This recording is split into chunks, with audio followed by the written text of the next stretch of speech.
Nous sommes donc tous convaincus qu'il y a urgence à apporter des solutions concrètes à cette question de la volatilité du prix des matières premières agricoles pour lutter contre le risque d'émeute de la faim et pour lutter contre le problème de la faim dans le monde.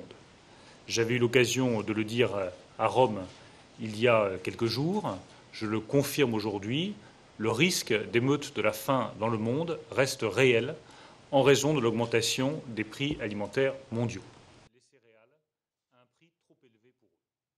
Quelles sont les propositions que nous faisons sur le fond et sur la méthode?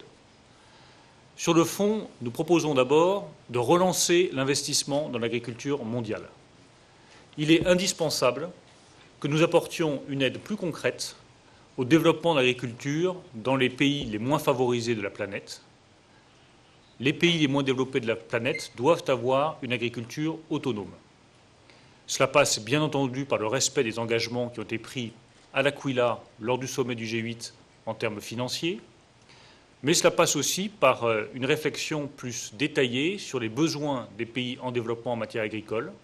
Je pense à la fois à la recherche sur les changements climatiques, je pense à l'aide en matière de semences, je pense à l'augmentation des capacités de stockage dans un certain nombre de pays en développement qui permettrait de faire face à une pénurie éventuelle de produits alimentaires. Je crois qu'il est temps de rentrer davantage dans le détail. Quand la production agricole est faible, quand la demande est forte, le fait d'avoir aussi peu d'informations sur la réalité des stocks accroît la volatilité des prix.